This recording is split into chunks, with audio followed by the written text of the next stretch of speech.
Bienvenidos a una nueva columna de les marginales en periodismo con sentido, la columna que hacemos junto a Mauro. Mi nombre es Lilian Mercado. Bueno, y en esta oportunidad voy a hacer la presentación cortita. Eh, Como siempre decimos, a nosotros lo que nos interesa es darle la palabra, la voz a quienes son los verdaderos y verdaderas protagonistas de cada situación que intentamos relatar desde este lugar. En este caso, a raíz del desalojo que sucedió en Villa Mascardi, y de todos los hechos posteriores, principalmente los relacionados a la detención de las mujeres mapuches, decidimos en esta oportunidad tratar de contactarnos con alguien que pueda realmente hablar con conocimiento de esto, que sea parte. Por eso hoy tenemos como invitada a Vero Aspiros Kleinian, que es mapuche, además es politóloga y parte del tejido de profesionales indígenas. Bienvenida, Vero, ¿cómo estás? Mari Mauro, Mari Lilén, come netram cayin, com inchin, peu manien tripai, come zungut, fachi entrevista meu. Ojalá que podamos conversar bien para que la gente que nos escucha entienda de qué se trata este tema del conflicto interétnico entre el pueblo mapuche y una parte de la argentinidad. Bien, bueno, si querés hacernos una introducción para las personas que no tengan idea de lo que está pasando, te agradecemos un montón desde ya también por estar en esta entrevista con nosotros. Bueno, el pueblo mapuche, como ustedes saben, es un pueblo preexistente al Estado argentino. Estamos presentes en 7 provincias del centro-sur de Argentina para el sur. Más o menos se tiene una estimación que somos entre 800.000 y 1 millón de personas.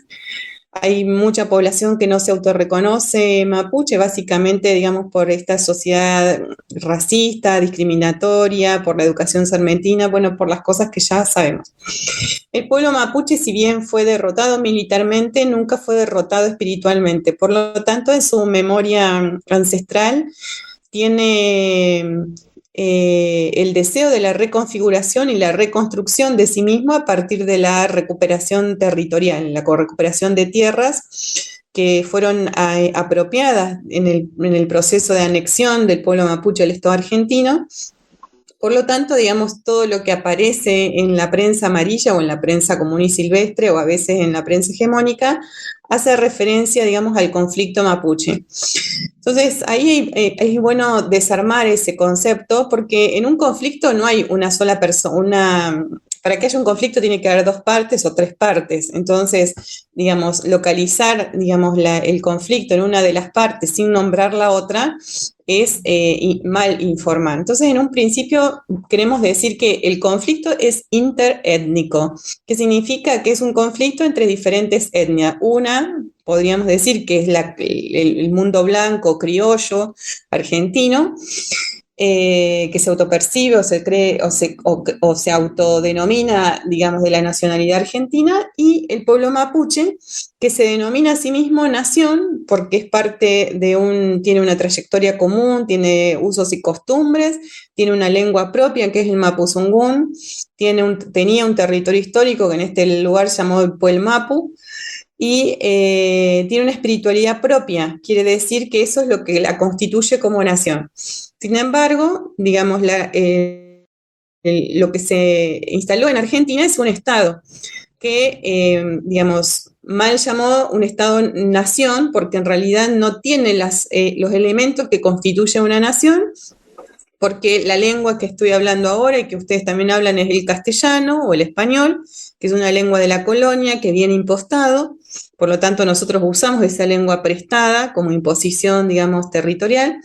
Hay una religión que adopta el Estado, que es la Iglesia Católica, que también viene de la colonia de Europa, y la constitución, digamos, el territorio del Estado Nacional es fruto del genocidio al pueblo mapuche en primer lugar y luego los pueblos del NEA y del NOA. Por lo tanto, en sí misma no constituiría nación, lo que constituye es Estado.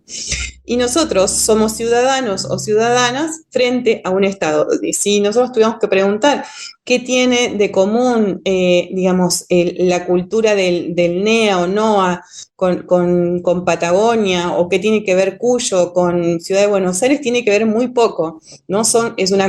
Tiene que ver, digamos, hablan castellano, sí, pero es un castellano impuesto, pero de todas maneras cada región tiene su propia cultura, tiene sus propias formas de hablar el castellano, su tonada.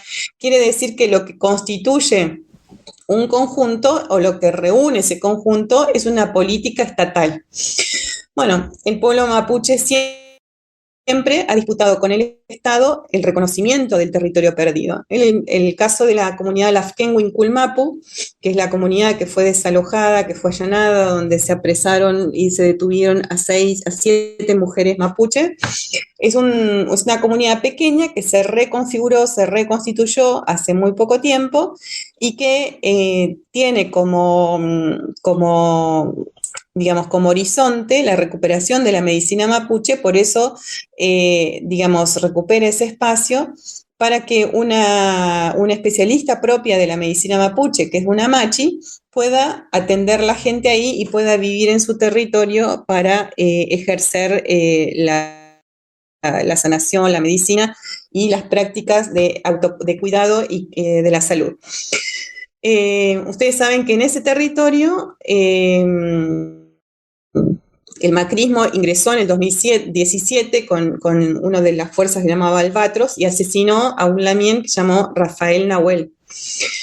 A partir de ese momento hubo una mesa de negociación política para ver de qué manera se resolvía el problema, porque el problema no solamente es con la propiedad de la tierra de la Administración de Parques Nacionales, que es como legalmente está reconocido ese sector, sino también porque al interior de ese parque nacional, Nahuel Huapi, existe otra comunidad que estaba previamente establecida antes que los Lamien recuperaran este espacio.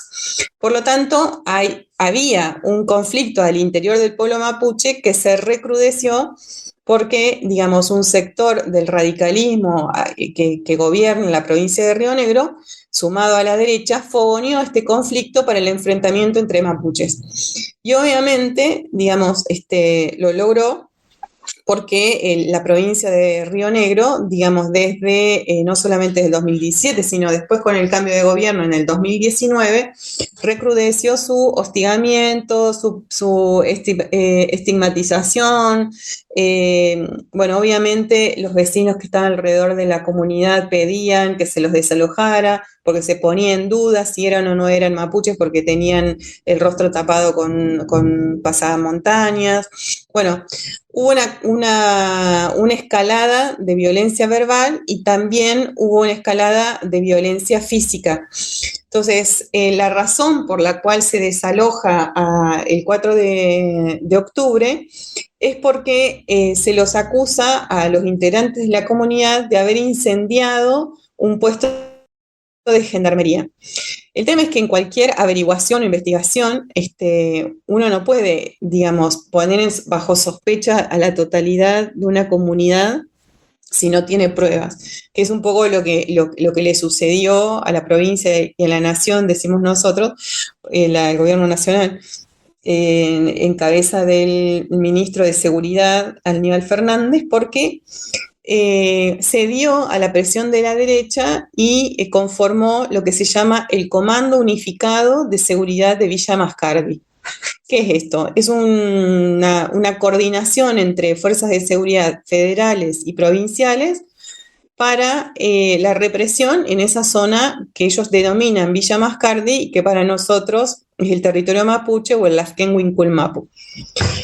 Creo que hubo una mala lectura de cómo se podía ir resolviendo este problema y lo cierto es que nadie, digamos, dentro del campo popular identifica al gobierno de la provincia de Río Negro como el responsable de lo que sucedió, sino que todo el mundo supo que el responsable de esto era el gobierno nacional. Por lo tanto, digamos, creo que hubo una mala lectura de lo que podía significar este operativo, y queremos decir que se rompieron todas las garantías constitucionales y procesales para las detenidas. Por eso es tan importante dar cuenta de esto en los medios de comunicación no hegemónicos, porque desde que Argentina en el 83 recupera la democracia, no se habían roto garantías constitucionales como es el derecho a la defensa, la información a los abogados y abogadas defensoras cuando se hace el traslado de algún detenido, se hizo en un avión a la madrugada como si fuera la dictadura, se les obligó a las Lamien a sacarse la platería, a sacarse sus meneloncos, sus pañuelos de la cabeza, todo lo que identificara la identidad de una cultura mapuche en las Lamien, las mujeres. Entonces, esto tiene mucha gravedad, porque es el Estado quien asume, digamos, ese tratamiento racista de las detenidas. Obviamente, digamos, hubo organizaciones de derechos humanos y la PDH y el CES que interpusieron un habeas corpus y lograron que las volvieran a trasladar, pero durante 48 horas nadie sabía dónde estaban detenidas, dónde las habían trasladado. Durante ese viernes fueron trasladadas en la ciudad de Buenos Aires a 3 lugares diferentes, fueron interrogadas ilegalmente porque eso no correspondía, la indagatoria recién empezó el sábado a las 4 de la tarde, así que fue una serie de vulneraciones de derechos culturales, derechos colectivos, derechos a la salud, derechos territoriales, o sea, es un desastre el operativo y el tratamiento que ha habido de las Lamien. Me parece importante decir que hoy es el día 9 de la huelga de hambre de las que aún siguen detenidas, las que están en la Policía Social Aeroportuaria en Bariloche. Hay una Lamien que fue liberada, que es la Lamien Andrea Despo Cañuqueo, y está la Lamien que está, no sé hoy si estará en trabajo de parto, pero estaba en eso, a punto de parir, que también fue trasladada con signos de eclampsia al hospital de Bariloche, y bueno, después cuando le dieron la prisión domiciliaria volvió a su casa, pero está monitoreada, digamos, por su propia Peña del Chefe, que es su propia partera tradicional mapuche, y también por el equipo de obstetricia, salud perinatal del hospital de Bariloche. Vero, bueno, muchísimas cosas para preguntarte sobre este tema, pero bueno, no te queremos detener demasiado tiempo. Sí me parece esto último que contabas con respecto a la mujer que está embarazada, porque justo antes de empezar la entrevista con vos leía una nota sobre eso, donde se hablaba de, bueno, se están articulando todos los dispositivos para que tenga el derecho al parto respetado. Ok, buenísimo, pero le vulneraron todos los derechos anteriormente, poniéndola en riesgo a ella y al bebé. O sea, a mí sinceramente me parece una locura, pero también lo mismo, no somos quizás quienes tenemos que tomar la palabra en esto. Por eso me parece muy importante también conocer la situación del resto de las detenidas. Decías que hoy es el día 14 de la huelga de hambre. No, hoy es el día 9. Noveno, perdón, de la huelga de hambre. Y ¿hay alguna forma de acercar, no sé si acercar posiciones sería la frase correcta, o de resolución para que puedan ser finalmente liberadas? Bueno, la causa sigue su curso procesal, ahí solamente los abogados y abogadas tienen acceso al expediente, a la causa, nosotros no tenemos acceso a la causa como cualquier causa civil o penal. Nosotros hemos propuesto una salida política, no a este conflicto, sino una salida política estructural para el problema que padecemos todos los pueblos originarios, que tiene que ver con la ausencia, con la falta de una ley de propiedad comunitaria indígena porque de hecho, digamos, cuando hay recuperación territorial, pero si no existe el título de propiedad comunitaria indígena, esa comunidad siempre está con inseguridad jurídica, es decir, que está vulnerable a que un propietario privado, una empresa extractivista, una empresa inmobiliaria, desaloje a esa comunidad. Por lo tanto, digamos, después de 200 años de historia, el Estado argentino que decidió anexar a los pueblos originarios a su territorio tiene que poder generar una política que resuelva el tratamiento de los territorios indígenas. Y eso es ni más ni menos que reglamentar el régimen de propiedad comunitaria indígena que ya está pautado en el Código Civil y Comercial del artículo 17, que indica que el Congreso de la Nación tiene que hacer una ley especial de propiedad comunitaria indígena. Bueno, pasaron 9 años de la aprobación del Código Civil y Comercial y esos proyectos o preproyectos de ley duermen en los cajones de alguna comisión. Por lo tanto, creemos que es el momento de que los pueblos originarios ejerzan una real participación política en la discusión y en la elaboración del texto de esa ley, porque corresponde por el marco jurídico internacional y porque Argentina ratificó el convenio 169 de la OIT, en el cual, digamos, se establece que para todos los asuntos que le competen a los pueblos originarios debe realizarse una consulta libre, previa e informada. Entonces nosotros hemos hecho un petitorio, nosotras el Tejido de Profesionales Indígenas, que es la organización a la cual yo pertenezco, un petitorio a diputados y a senadoras para que convoquen a este proceso de consulta para elaborar la ley de territorios indígenas. La colgamos del muro de nuestro Facebook y creo que también está en el Instagram. Y bueno, hay más de 150 organizaciones que han adherido. Ahora creo que a la noche vamos a hacer una nueva actualización porque está dando vuelta el petitorio en un Google Forms. Y bueno, hay un grupo de diputados que encabeza la diputada Mónica Macha, del Frente de Todos, que bueno, que el 12, que fue el Día de la Diversidad Cultural y la Resistencia Indígena, lo presentó como propuesta en sesión de diputados para que pueda hacer eco y quienes tienen la responsabilidad de la representatividad o de la representación de los pueblos, todos, pueblos indígenas y pueblos no indígenas, en el Congreso de la Nación, trabajen para resolver problemas concretos de la gente. Bien, bueno, pero queremos dejarte descansar, sabemos que estás atravesando alguna cuestión ahí de salud en este momento y la verdad es muy esclarecedor todo lo que nos contaste. Nosotros, nada, ya te lo dije anteriormente, siempre apelamos a que puedan ser las personas que son protagonistas de estas cuestiones, que puedan tomar la palabra. No sé si querés hacer algún comentario más que te haya quedado.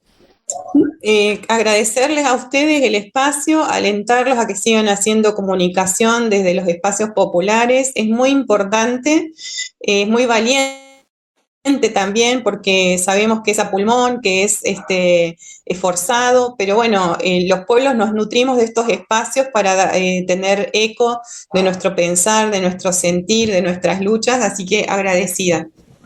Bueno, obviamente tienen el espacio para cuando necesiten y cuando quieran volver acá, siempre serán bien recibidos. Capeuca yal puche, compu lamien, peu manien tripay, come netram kayain, compu lamien epulafkan los meu. Peguayu.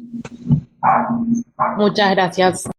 Bueno, así pasaba Vero por el programa, la verdad, agradecerle un montón. Vamos a cerrar nosotros esta columna porque no queremos ser otros dos cis heteros blancos privilegiados. Absolutamente. Haciendo uso de este espacio para decir todo lo que nosotros opinamos y ocupando este tiempo mayoritariamente nosotros diciendo lo que nos parece, porque no nos corresponde. La realidad es esa. Así como hay un montón de cosas que no corresponden en esta situación por parte del Estado, como de la misma manera en que deberían, no quiero entrar en una batalla en este momento porque nos queda poco tiempo y es un tema largo, Sí, sí. pero digo, hay un montón de derechos que deberían ser reconocidos. O sea, estamos hablando de pueblos que han sido arrasados en nombre de la Unión de la República Argentina. Me parece tremendo. Y desde lo simbólico, lo que le han hecho a estas mujeres, lo hablábamos con compañeros de la facultad esta semana, lo que le han hecho a estas mujeres es el equivalente a lo que hacían en ese momento cuando se traían a las personas de los pueblos originarios y las exhibían en el museo como ejemplares vivos. Es una violencia, pero no, más allá de lo físico, del traslado, de todo, desde lo simbólico, desde lo discursivo, de la peor, pero de la peor, ¿eh? Y sinceramente lo digo, que se haya ido solamente una ministra, que se haya ido solamente Gómez Alcorta, creo que a ella esto le dio el pase de salida que venía buscando hace rato, ¿no? Sí, Pero absolutamente de acuerdo. a mí por lo menos no me alcanza, No, no. porque no es no es frenar el conflicto con más violencia y encima con violencia estatal, ¿no? Algo de, Absolutamente. si hay algo de lo que este gobierno siempre se jacta es de los derechos humanos, de memoria, verdad y justicia. Poca memoria, verdad y justicia están haciendo en este caso cuando se vulneran los derechos de 6, 7 mujeres, o sea, sacándolas de su pueblo, sacándolas de su contexto, de su vida cotidiana, arrancándolas, porque sacándolas no es la palabra, es arrancar, es desarraigar y es aleccionar y disciplinar, que es lo peor de todo. Así que, bueno, queríamos cerrar la columna de esta semana y no sé, Mauro, si vos querés decir algo más. No, no, yo no quiero decir nada, la verdad que no creo que aporte nada lo que yo diga, ya está todo dicho, bueno, principalmente por sus protagonistas y por esto que vos ahora estabas puntualizando, la verdad, eh, que qué decir, ¿no? Frente a todo eso, la verdad que no. Básicamente, creo que estamos cumpliendo nuestra función, que es darle micrófono y que hablen quienes tengan que hablar realmente y no nosotros. Exactamente. Bueno, como no tenemos nada más que agregar, los dejamos en la continuidad de Periodismo con Sentido. Muchas gracias.